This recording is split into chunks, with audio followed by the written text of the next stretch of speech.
Ito ang balita ngayon, trending at pinag-uusapan ngayon sa social media. Ang di umano'y balita, Pangulong Bongbong Marcos hindi na nakatiis pa sa kagaspangan di umano ng ugali ni Lisa Marcos. Pero bago ang lahat, kung bago ka pa lamang sa aming channel, please huwag kalimutang mag-subscribe at i-click ang notification bell para mas maging updated ka palalo sa lahat pa ng bagong video na i-upload namin. At eto na nga mga kababayan, isang pasabog ang isiniwalat ng sikat na abogado na si Attorney Glenn Chong at ang controversial na vlogger na si Maharlika sa publiko na labis na ikinagulat ng marami sa ating mga kababayan, lalo na ang mga Marcos loyalist, nang sabihin nito base na rin sa kanyang naging source sa loob ng Malacanang na hindi na umano nakatiis pa si Pangulong Bongbong Marcos sa pagiging underdesaya nito at dahil sa away di umano nalaglag sa hagda ng kanyang asawa na si Lisa Marcos na nagtamo ng bukol sa mukha. Kaya pinalabas na lamang di umano sa media na pinagpahinga umano ito ng kanilang doktor dahil nagkaroon di umano ito ng flu-like symptoms tapos ang kanilang naging biyahe mula Europa. Sa isang pahayag ng PCO nitong Marso 20, sinabi nitong nagkaroon ng naturang sintomas ang first trader o first traitor, first ahas sa kanilang full schedule ng mga nakarang araw. Kasi nga sa pagbaba ng rating, sa lahat ng mga iskandalo, so si Kuting nagtapang-tapangan, naging tigre. So ginombag daw itong si Lisa Smugs at may bukol dite. Kaya pala ngayon ay nag-declare siya. Siyempre nga naman, makita niyo yung bukol, di bongga-bongga. Pag-uusapan sila ng buong mundo. Ay ngayon, pag-usapan na rin natin kasi yun po nakarating sa atin. Nakaganti na raw si Kuting at ginombag si Lisa. Kaya may bukol siya ngayon. Kaya nahamon ko siya, sige nga, kung fake news ako, mag-vlog ka. Sige nga, mag-live ka. Kasi nakarating sa atin yan. Ngayon lang. So yun na nga, nabukulan siya ng bonggang-bongga kasi napakita ni Kuting ayon sa ating informante. So ang challenge natin sa mag-comment kayo. Ay Lisa, mag-ano ka na? Mag-vlog ka, mag-arty-arty ka, bangag na bangag, di ba? Kaya ginombag. So para silang bangag. So dito makikita na may saltik talaga ang gobyernong ito. Sila nagkakagulo na di umano sa Malacanang dahil sa unti-unti di umanong nabubulgar ang mga maitim na plano. Kaya tuliro na di umano si Pangulong Bongbong Marcos at hindi na alam ang gagawin dahil unti-unti na di umanong lumalabas ang tunay na ugali ni Lisa Marcos. Kasunod naman nito ay ang tila pagsisiwalat pa ni Attorney Glenn Chong kung saan sinabi nito na sinuntok di umano ni Lisa Marcos sa mata si Pangulong Bongbong Marcos noon. At nang minsay magkaroon ito ng isang pagpupulong kasama sina Attorney Glenn Chong ay bigla na lamang nawala ng internet sa gitna ng pagpupulong nila. Nakita di umano nito si Lisa Marcos na sinakal nito sa leeg ang isang empleyado na head ng internet at nasaksihan din nito kung papaano tratuhin ni Lisa Marcos ang mga kawawang empleyado nito. Dahil dito, marami sa ating mga kababayan ang nagulat at hindi makapaniwala. Totoo nga ba ang lahat ng paratang na ito kay First Lady Lisa Marcos? O isa lamang paninira para pabagsakin ang administrasyong Marcos? Nag-meeting kami sa Wolfgang Steakhouse dito sa Ortigas, dyan sa podium. Si Ivan Uy ang nagsabi sa akin, sekretary ng DICT, sinuntok ni Lisa si Bongbong Marcos sa mata. Sabi ko, nasaan ka? Nasa harap ko. Tapos tawa-tawa pa siya. Oh, remember, Lisa, tumatawa-tawa pa si Ivan Uy sa'yo. Oh, sa kalagayan ninyo. So, nakikita mo, babae, pero kung umasta, daig pa ang lalaki. Oh, eto pa. Nung nag-meeting tayo, Lisa, doon sa Cybergate Plaza, kasagsagan ng kampanya. Nung nag-present yung Indian, I don't know kung bakit mga foreigner talagang kinukuha mo. Labag yan sa election code. Hindi dapat makikialam ang mga foreigner. Oh, meron kang tatlong kinuha na Bulgarian, Greek, at Romanian. Parang na-meet ko yung iba doon eh. Doon nung Oh, yung tatlo. Oh, nandun yun sa headquarters mo. Tumulong yun sa kampanya ninyo. That's illegal. Kasi hindi nga tayo pwedeng tumanggap ng contribution from foreigners. O, di ba? Malinaw yan. Sa Batas Pambansa bilang 881. Hindi pwedeng tumanggap ang kandidato ng contribution from foreigners. The point is, para hindi ma-influensyahan tayo ng mga banyaga. Eto, nagdala ka ng tatlong banyaga. One of them is a member of the Greek Parliament. Dating membro. Katulad ko, parang congressman din siya. Kaya palagi kaming nag-uusap. Oh, so yung Indian nagpi-present doon sa screen kasi nandoon siya sa India. Okay. Biglang namatay yung internet. Biglang namatay yung internet. Tinawag si Adrian, yung head ng internet doon sa Cybergate. At sinakal niya sa harap namin. Yes. Sinakal niya. Dito sa liit, ipalit mo yan ngayon. You see, lahat kami na-shock kami doon. Nandun si Hubert Guevara, nandun si Ivan Oy, nandun ako, nandun si Leo Kirobit. Marami kami nakakita sa iyo, Lisa, kung paano mo, how you treated yung pobreng empleyado mo. Lisa, you see, Janet Garin, Congressman Garin, ginagamit niyo yung pagkababae babae ni Lisa. Pero kung umasta, daig pa ang lalaki. Baliguhin ko na lang. Susuntukin na lang kita. Given that context. Oh, imagine, sinusuntok mo yung asawa mo, tapos yung empleyado mo, sinasakal mo sa harap ng maraming tao. As if, I don't know, kung anong feeling ng empleyado niya. Baka nalusaw yun sa hiya. Put yourself in the context sa paa ng empleyado ni Lisa Marcos na sinakal niya sa harap ng maraming tao. Put yourself in that shoes. How would you feel? Nang lumabas nga ang balitang ito, marami sa ating mga kababayan ang hindi napigilan ng kanilang sarili na maglabas ng kanilang hinaing at komento sa mundo ng social media. At ayon pa sa kanila, totoo kaya yan? Grabe naman kung ganyan. Tama si Duterte, weak leader si PBBM dahil mas may authority si Lisa kaysa kanya. Totoo kaya ito? Grabe naman. Pero kung totoo man, mukhang napuno na ang Pangulo sa mga binatong issue laban sa kanya. Sana naman sagutin ni Lisa ang lahat ng paratang sa kanya. Patunayan at sabihin niya sa publiko kung ano ang totoo. Dahil hanggang ngayon, wala pa rin siyang imik tungkol dito. At Pangulong Bongbong Marcos, kami ay naniniwala pa sa inyo. Sana wag nyo kaming biguin. Liza Marcos, hindi naman masama ang tumulong sa Pangulo para sa ikabubuti ng bayan. Ang hindi lang mabuti ay yung mahaluan na ng personal na interes ang pagtulong at paglilingkod sa bayan. Lahat kasi po ng kilos at inyong galaw. Si PBBM po ang labis na naaapektuhan. Sana po maisipan yung kamustahin si PBBM. Kaya pala hindi nagpakita sa publiko. May itinago. Pero wala namang dapat ipaliwanag ang Pangulo sa publiko tungkol dyan dahil personal matter yan. Lalo na ang away mag-asawa. Ang dapat lang ipaliwanag ng Pangulo bakit ang asawa niya ang tila nagpapatakbo sa mga ahensya ng gobyerno natin. Siya ba ang binoto ng taong bayan? Wala siyang respeto sa asawa niya kung ganon. Pati naglalakad, nauuna din siya kahit may kausap si BBM. Parang nagmamadali siya na aalis na sila. Bravo PBBM, ipakita mo kay Lisa na ikaw ang lalaki at ibinotong presidente. And sana matigil nyo si Lisa sa mga pinagagawa niya. Hindi nakakabuti sa ating bayan. And quote. Ang pag-uusapan po natin ay yung saligang batas natin, no? At saka yung tinatawag na co-equal branches of government. Alam nyo, dahil namana natin sa Amerika itong ating saligang batas, no? Minabuti natin na para walang pag-abuso sa kapangyarihan, magkaroon tayo ng tatlong sangay ng gobyerno. Ito nga yung ehekutibo, yung lehislatibo, at saka ang hudikatura. Ang ehekutibo po, tagapagpatupad ng batas. Pero sinatawag nila na pinaka-powerful na branch of government yan kasi doon sa kaso ng Marcos versus Panglapus, sabi ni Justice Irene Cortez, sa totoo lang, meski dapat pantay-pantay ang tatlong sangay ng gobyerno na yan, lahat ng kapangyarihan na hindi ibinigay sa kahit anong opisina ng gobyerno ay kapangyarihan ekutibo. Yan yung tinatawag na residual powers. So bagamat theoretically, meron tayong co-equal branches of government, lahat ng kapangyarihan na hindi ibinigay sa ekutibo, lehislatibo o kaya sa hudikatura ay kapangyarihan ekutibo.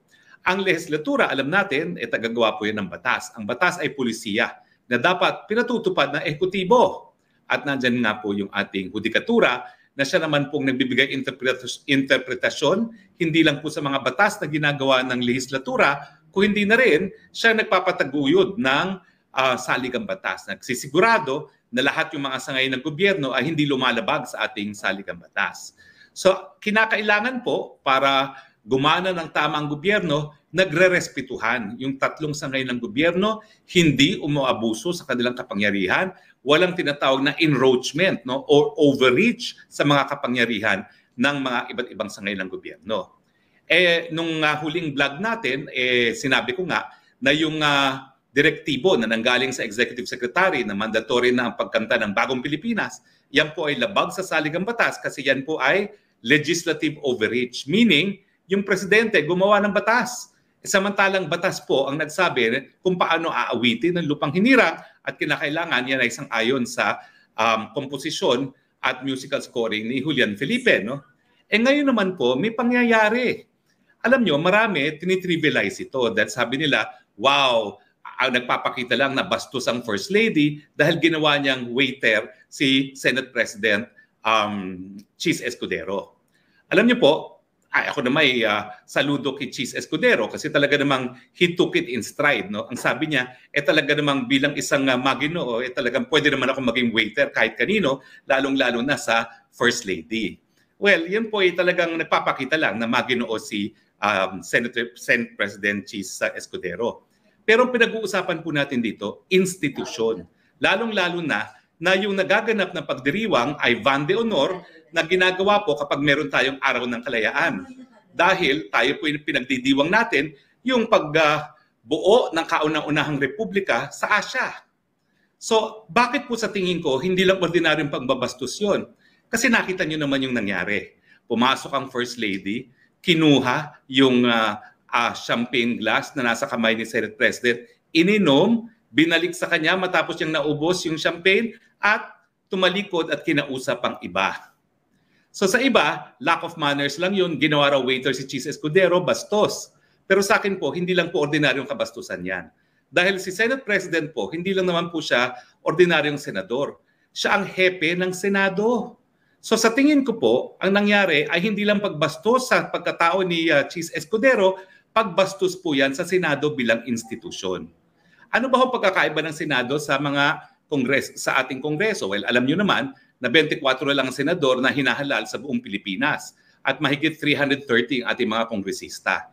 Kaya po nagkaroon tayo ng dalawang kapulungan dahil ang Senado po, dahil konti lang sila at halal sila ng buong bayan, ang kanilang perspektibo ay nasyonal. Ibig sabihin, hindi sila gaya ng mga kongresista na ang naislaman ay magdala ng proyekto sa kanilang mga distrito.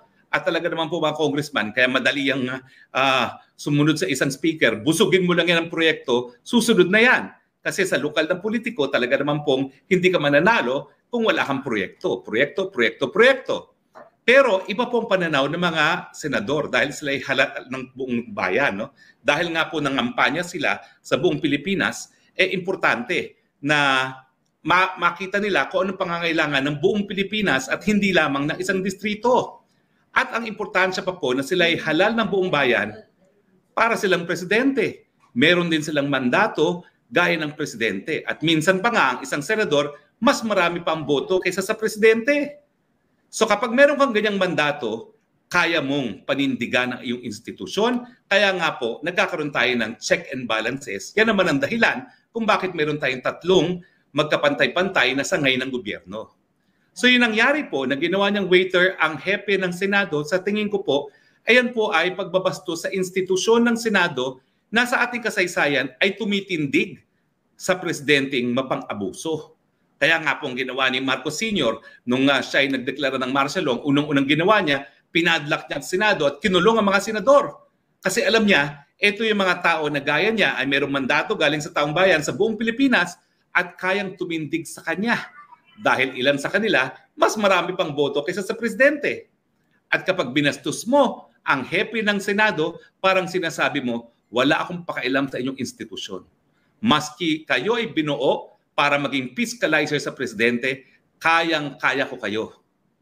Ang malungkot, kababayan, wala namang mandato galing sa taong bayan ng First Lady.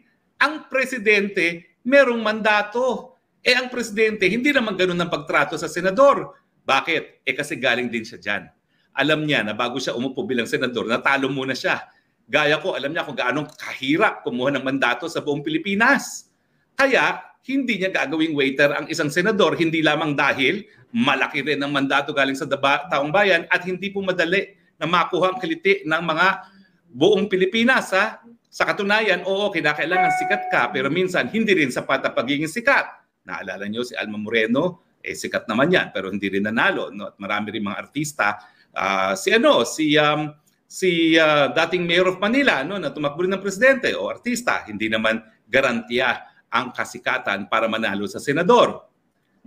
Pero ang importante po talaga yung pagrespeto sa institusyon na ibinuo yan para nga hindi maging mapang-abuso ang ibang sangay ng gobyerno, lalong-lalo na ang presidente, na although in theory, kapantay lamang ng hudikatura at ng legislatura, in reality, pinakamakapangyarihan. Nandiyan na nga yung realidad na pinakamakapangyarihan ka, tapos ang esposo mo ay hindi pa bibigyan ng respeto ang kanyang kapareho o kapantay na sangay ng gobyerno.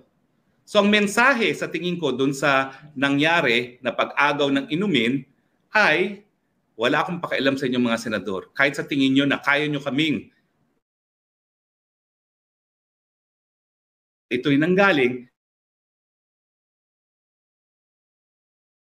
talagang nagpapatakbo ng gobyerno. Kaya naman sa tingin ko, malakas ang loob niya na gawin yun sa institusyon. Dahil alam niya, pinakamalakas pa rin ang presidente at siya ang gumagana at gumagampan ng mga kapangyarihan ng presidente. Now, sumagot po si First Lady. Ang sabi niya talagang close lang sila ni Senate President dahil magkaibigan man sila mula law school pa. Naku po, ako'y ka-eskwela po ni Senate President Cheese Escudero. Sa UPIS po kami nag-high school.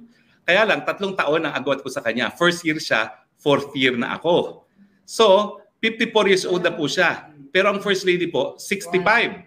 So, 9 anyos po ang pagitan. Ibig sabihin, nung si Senate President ay freshman, na nakilala ko na siya dahil alam niyo po, quiet lang. Pareho kaming may vision, naninigarilyo nung high school. Pero tumigil na po ako ha. Tumigil na ako noong 1996 pa, pero si Senate President ata hindi pa rin tumitigil. No?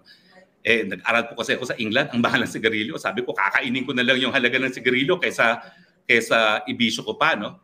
Pero nung first year siya, dahil 9 years ang difference nila, nasa law school na po. Pag-graduate na si Lisa Araneta Marcos. Ganun po kalaki na agwat nila. Paano naman sila magiging kaibigan sa law school? Una-una, hindi naman sila nag-aral sa kaparehong law school. Si Senate President po ay ka-eskwela ko sa UP all the way. Mantakin nyo, high school pa lang, UP na kami. Dahil ang tatay niya ay profesor ng veterinary medicine sa UP. At si First Lady Lisa naman po ay Ateneo. So talagang wala po silang pagkakataon na magtagpo sa law school dahil napakalaki ng agwat sa edad at iba pang eskwelahan. Siyempre po, nagsama naman po si Presidente BBBM at si Senator Cheese Escudero sa Senado ng 6 na taon.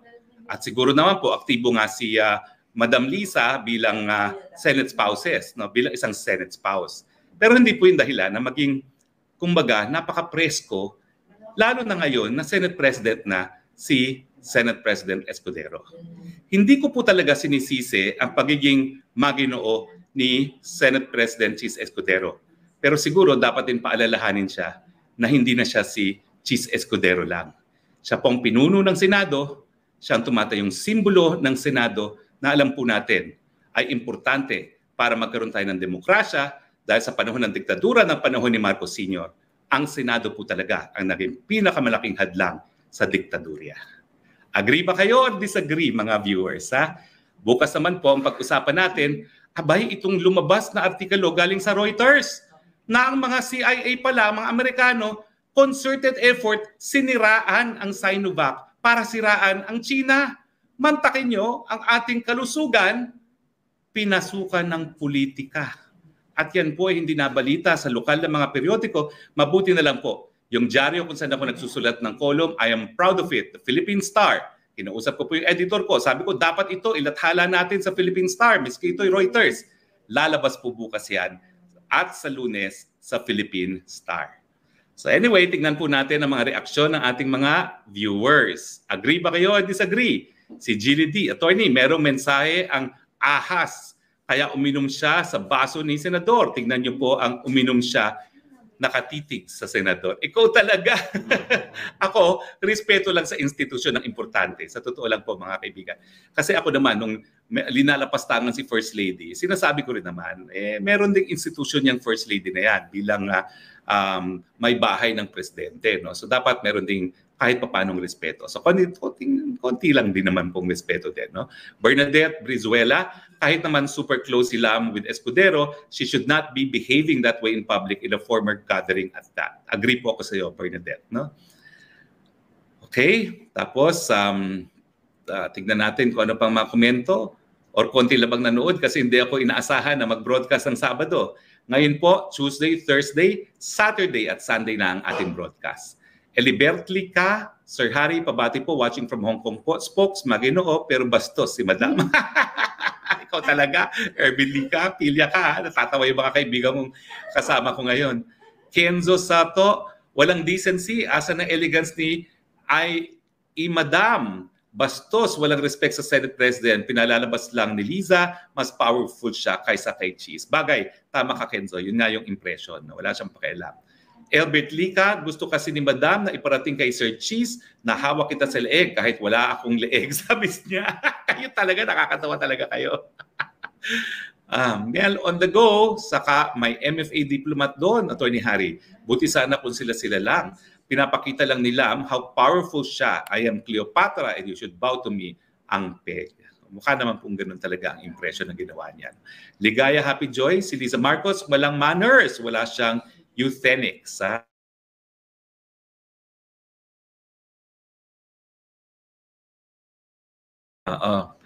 Tingnan natin ano pa, medyo pumuputol-putol ang ating internet, no? Parang may ayaw sa ating sinasabi. President Bangag, sir, pinakita ni Smag, siya talaga ang presidente. Ha ha ha. Pagkadating, lapit siya sa mga guests, sabay arbor ng wine ni cheese. Ha ha ha. Okay. Bernadette Brizuela, well, we have an ill-mannered first lady. She feels to be above anyone else. Mayabang talaga. Yan po ay karapatan nyo sa demokrasya. Marinig ang inyong mga punto de vista. Annalisa Gonzalez, is she a lawyer? Why she act like a squatter girl? Abogada po si First Lady. Unit team, akala kasi ni Lisa, cute siya sa mga inaasal niya ng aagaw ng alak. Padila-dila lang lirap. Nagpapa-interview na akala mo ibinoto ng tao. In short, bastos, wild, walang hiya. Kayo talaga. Pero meron po tayong kalayaan ng malayang pananalita. So karapatan niyo po yan. Maria Christine de Jesus, honestly for me, Lisa looks like drunk the way she walked that day and probably she didn't recognize Sen Cheese. Tingin ko naman po na-recognize niya at feeling nga niya, close enough siya. At mukhang uhaw na uhaw siya sa alak. Yun po ang totoo. Reg Jandel, bakit ganyan sila spokes? Kung umasta, akala mo nga higit pa hari at reyna ng Inglaterra. Mukha namang dry. Ikaw talaga. Jose Magbanwa, ang tanong, may epekto ba kay Cheese yung ginawa sa kanya o wala? Sa dapat ang unang-una na gumawa ng hakbang kung sa tingin niya di magandang nangyari, liban lang kung may inaantay siya na kapalit galing sa gumawa. Ako naman po, hats off to Senator Cheese. Kung ako yun, masyashock po ako doon. Hindi ko alam po ano maging reaction ko. Pero cool na cool si Senator Cheese. Although tingin ko, alam niya na insulto yung institusyon niya. Ako'y Pinoy. Tingin ko signal ni F. Elisa yan kung may kondisyon si Cheese kay Romualdez para sa Chacha. Ako po naniniwala, ako high school ko pa kaibigan yan si Senator Cheese, si SP Cheese. Hindi po yan magpapadala kahit kanino. Ayaw na ng charter change, paninindigan po niya yan. Ray Funa Gonzalez, ano kaya iniisip ng mga general sa nakakita nila? Nakabastusan ng asawa ng Commander-in-Chief. Alam ko po, siguro po, nabawasan ng respeto ng mga general sa kanya. Dapat po sila mag-ingat dahil nakatingin nga po ang ating militar sa kanila na sang-ayon sa ating saligang batas. Legal na katungkulan po nila yan, ha? Sila ay protektor ng taong bayan. Ibarra Ibreo, opinion ko lang po, dapat as SP represents a co-equal branch of government, it must be treated with highest respect and vice versa. Pero sa ginawa ni FL, nakakababa ng dignidad. Totoo naman po.